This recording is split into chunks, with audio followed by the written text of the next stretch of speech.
Alô, pessoal.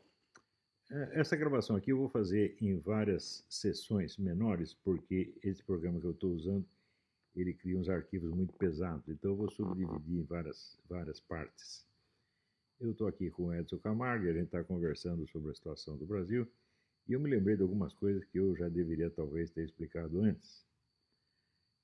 Quando eu explico ali as formas do poder, então eu expliquei isso no curso que eu dei de Filosofia Política na Universidade Católica do Paraná, expliquei várias vezes.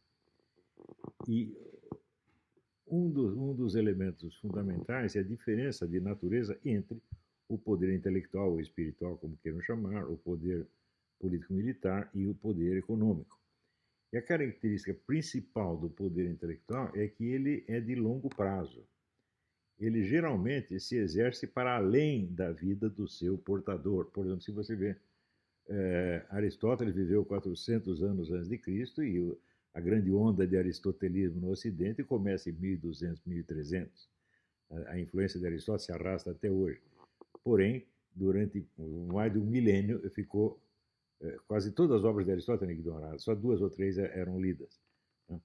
Então, inclusive a poética de Aristóteles, ela fica sumida por 1400 anos. Ela aparece em 1548, que descobrem, começam a ler.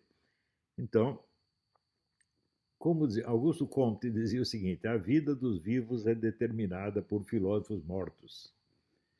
O sujeito que não tem instrução, que não está dedicado a uma atividade filosófica, ou na verdade não está dedicado a atividade intelectual nenhuma, ele não tem uma única ideia própria. Tudo o que ele diz é herdado e copiado de algum filósofo do passado que ele geralmente não conhece e cujo nome ele também desconhece. Tá certo? Mas ele está sendo um instrumento do pensamento desse filósofo. Ele pode não saber, mas é um instrumento inconsciente. E é nesse sentido que o Comte dizer que a vida dos vivos é governada por filósofos mortos. Isso quer dizer que a ignorância do cidadão em relação às fontes remotas das suas ideias dá a ele a ilusão de que ele está pensando por si mesmo, de que ele é independente e de que ele, sendo um homem prático, um homem de ação, ele não precisa desses filósofos absolutamente. Isto é assim, isto é, vamos dizer, talvez o espetáculo mais cômico, para não dizer mais grotesco, da existência humana.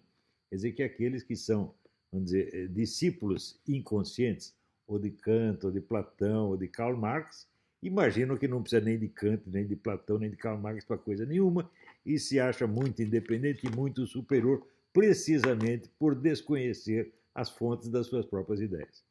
Os políticos são todos assim, do primeiro ao último. Políticos, administradores, capitalistas, são quase todos assim. Os que não são 2 ou 3 gênios que estão espalhados e que dominam os outros, justamente porque são gênios.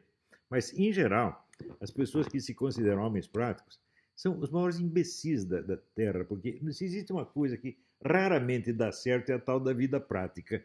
Em geral, o que a gente vê é só você olhar em volta e perguntar assim: quantas pessoas eu conheço tiveram sucesso e quantas se deram muito mal? Olha, faça as contas e você vai ver. Os que têm sucesso é 1%, 2%, e geralmente são os camaradas que têm mais estudo ou que têm mais sorte.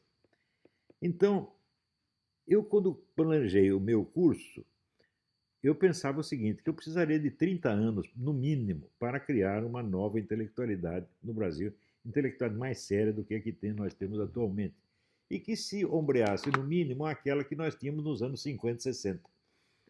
E que eu precisaria de 30 anos para isso. E que depois desses 30 anos, talvez fosse possível essa intelectualidade gerar uma classe política melhorzinha. Mas quando o meu curso foi alcançando 10, 12, 13 anos, já houve uma espécie de ejaculação precoce. Começaram a aparecer esperanças políticas, muito justificadas, na verdade, porque ninguém aguentava mais aquela situação criada pelo PT, e imediatamente aparece uma classe política de pessoas totalmente despreparadas e presunçosas. Em vez de querer estudar, eu falei, não, nós vamos ter que criar um movimento político e, vamos dizer, acumular poder nesse movimento político para daí fazer alguma coisa.